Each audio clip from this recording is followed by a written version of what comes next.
Alright, so I'm going to be replacing the screen on this Lenovo W540. This is also a ThinkPad, okay? So what we're going to do, we're going to close this up. This looks to be about the same as the W541 that I was working on earlier, so hopefully the screens will be swappable. I'm just going to show quickly under here, but if you want to see how to remove the hard drive and the RAM and the wireless card and things like that, you can watch the W541. We're just going to pop this up. Here you can see 2.5-inch SATA hard drive, same as the other one screw, you can pop it up and pull it back. This model actually has 4 slots for RAM, which is nice. The model, let's actually pop one out, so we'll pull it to the side. Alright, the RAM is PC3L 12800S, so you should be able to use any PC3L 12800S. I think 8 gig is the largest stick you can find. You could possibly find 16 gigs, but it'll be crazy expensive. Alright, so anyways, we're going to go ahead and put this back. This one, there's this one screw. Once you do that, you can pull it up slightly and then pull it back, and it'll come out. The plastic, again, if you watch the W541, it's just held in, and you can pop the sides out. Okay, let's go ahead and put this cover back on with the bottom first. This model also has the water or liquid drain holes, so if you spill liquid in the keyboard, you don't want to turn this computer upside down. Leave it with the keyboard facing up, and it will just drain out of this hole, and after a while it will dry up and it should be okay. If it's sticky liquid, it's probably going to be a pain because the keyboard's going to end up sticky afterwards, but yeah. Alright, we're going to remove this one screw and see if it's the same. Okay, and yes, there's the wireless card here. You got another slot for the WAN card, and then you got the BIOS RTC real-time clock battery. Okay, and same thing, the CPU did look to be replaceable on this model. So just keep in mind it's not replaceable or compatible with all CPUs. Usually it has to be within the same generation, and sometimes even that there might be an issue where it's not recognized by the BIOS. Okay, so if you're going to mess around with CPUs, keep that in mind. Make sure you have a way to return it or something just in case it doesn't work. Alright, anyways, we're going to remove the battery now. Pull the 2 tabs to the side. They stay out until you pull the battery out, just like that. And we'll just set that aside. I forgot to mention the battery model number on the W541, but for the W540, let's see here. Do they have a model number here? They have these models here. I don't know if that will be useful. It's hard to read it. 45N1152 or 45N1153.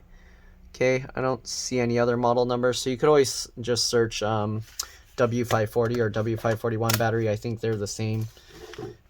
This is the W541 battery. It looks exactly the same. 45N1152. Yeah, I think it's the same. Alright, anyways, let's go ahead now and go on with replacing the screen. So what we're going to do, oops, I should leave the battery out, not back in.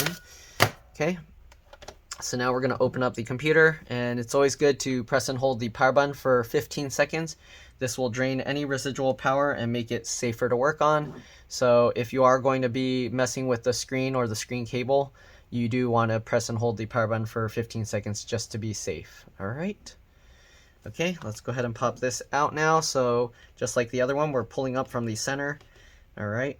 And the clips should pop up. These are actually not popping out, so it's, oh, there we go. Okay, to pull a bit harder. So the screen on this one was just randomly fading in and out. So what we're doing is we're just popping all of these out, okay?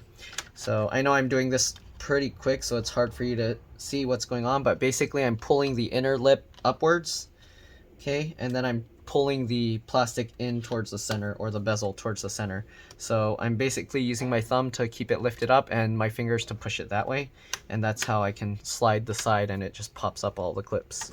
Okay, we're gonna turn this around and let's go ahead and remove the bottom part now.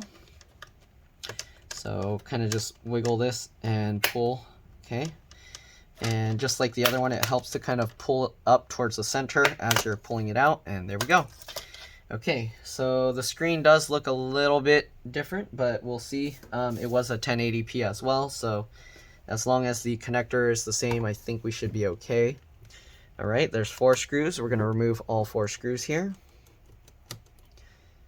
Okay, let's go ahead and get these out, and then we're just going to power it up and make sure that it's working once we're done.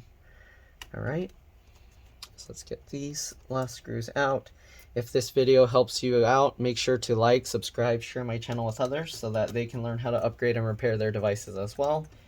If it helps you save a bunch of money, please consider contributing a little to the channel. Every little bit helps and allows me to continue making these videos for a living.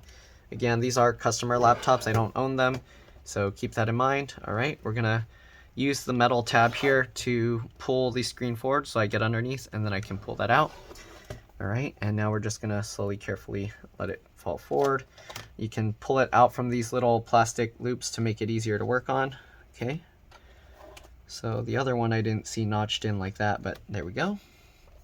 Okay, so as you can see, this screen is different, but I did check and it was 1080p. The connector looks to be about the same, so here you can see the model number of this one. All right, hopefully you can read that, B156HTN03.4. The 156 is the screen size, 15.6 inches. All right, and this one is made by Optronics or something, AU Optronics. Excuse me. All right, the replacement screen came from the W541. And here you can see the connector looks the same.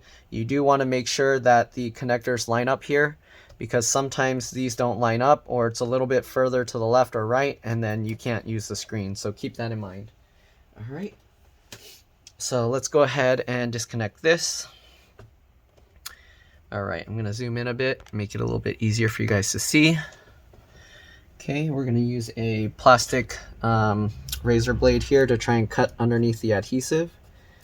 Okay, so we're just going to try and cut underneath here so that we can remove it. The adhesive on these things are pretty tough to remove. Just keep going. Okay. Yeah, I'm probably going to have to just peel this one up like the other one and then put some double stick tape to hold it. Okay. Okay, it looks like this screen also has a latch that holds this cable into place. So on the other model, it didn't have that latch, so that's interesting. All right, so we'll peel this up. It looks like the adhesive is mostly intact, so we should be okay. I'm going to use my thumbs at the wings of the connector, or at the very bottoms of this latch, and then we're going to use that to pull the connector out. Again, it's very important that you disconnected all the power, the battery, and press and hold the power button for 15 seconds. All right, so we're going to set the screen aside and we'll get the replacement one. Okay, and we'll put this screen here. Let's line this up and just reconnect it. Okay, so I'm pulling out the slack here so I have more room to work on it. Makes it a little bit easier. Okay, I'm holding it like this with my finger on the back. All right, line it up completely and then grab the bottom of the latch or the wings and then pull that in. All right, once you've done that, this model, since it has the latch, make sure to put the latch back over the connector. Okay, just like that to hold that into place. Okay, looks good. And then you can go ahead and pull this adhesive a little bit, make sure it's tight, and then stick that down. All right, we're gonna now get the cable back up into here, and then we're going to get the screen back into place. So come on, go back in. Okay, I guess we'll do one side first, this one, then get this one underneath, and then get this one back over. Okay, perfect. Let's flip the screen back up. All right, let me zoom back out for you guys. We're gonna lay it on the back so it's easier. Normally I would work on this upside down so it's easier for me to get to. Right now the keyboard's in my way, but for easier visibility for you guys, it works better this way. Okay, so we're gonna now put the screws back in. Okay, and then we're just gonna test the screen. Okay, got those two. Let's get the bottom two.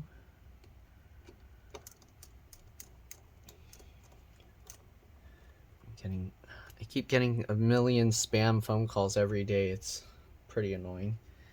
All right, let's go ahead and get this screw in. And most of them are on my personal number, not on my business number, so it's strange. Okay, so there we go. We got all 4 screws in. Let's go ahead and actually test the screen before we put it back, before we put the bezel back. So I'm going to get the battery, just get it lined up here and slide that into place. It should auto lock. Okay, let's go ahead now and open this back up. We'll push the power button and see how the screen's going. Alright, so screen's turning on. Alright, looks good. So most likely now we just have to put back the bezel. Let me make sure to shut this computer down. It's going to start up. It's starting Windows 10. Okay. They really should upgrade to an SSD. It makes a huge difference. If you have one of these computers, I highly recommend doing an SSD upgrade if you don't already have one. It'll speed up your computer by like, I don't know, 10 times or something. It makes it a lot faster. Startup, opening programs, everything. So keep that in mind. If you don't have an SSD, you might want to consider doing that. All right. And if you don't know how, I have a video showing how to upgrade the or clone the hard drive over to the SSD, so that way you don't have to start with a new clean install of Windows. All right. And we're just going to put this bezel back because it looks okay and it's taking too long to start up. So you can see the dots just keep going. All right, so just get everything lined up and we're going to just push it back in. If you want, you can start from the top. It might make it a little bit easier. Okay, so you can click this in. You push on the outer edge here, not on the inside, because basically we're doing the opposite. When you push on the outer edge, it makes the inside flip forward and it rotates the clip into place. Okay. So we're going to slowly, carefully get this in. If the clips aren't going, don't force it in. You kind of want to wiggle it around to make sure you get it right. It helps also to twist this a little bit like before, where you're kind of pulling it out and then it should actually fall into place. Okay. Again, you don't want to force it in. If it's not going in, just take your time and try and pull the center of it in. Okay. So I see the mouse, it's still loading. Jeez, so slow. Yeah, so the startup time with an SSD would be like a huge difference. So, okay, so we're getting all the clips in. There we go. And I'm now putting pressure on the back here while I push down here to get all those clips in. And there we go. It looks like it's good. So, oh, we forgot this side. Don't forget this side. Okay. All right, that all looks good. Don't forget to go down the side here as well. And there we go. All right, so that's pretty much all there is to it. Hopefully this video helped you guys. These keyboards tend to be pretty easy to remove as well. You can slide this up here. There's a frame on the keyboard. You can slide it up, and then there's little PH0 screws underneath. I'm not going to show that. I might have a video of that somewhere else, but anyways, here you can see it's good. So now I'm just going to shut this down. Actually, I'm going to bring it out to my customer because he wants to make sure it's working okay. All right, so I'll see you guys in another one. Don't forget to like, subscribe, share my channel with others. And yep, that's it. Bye. Let's drop this.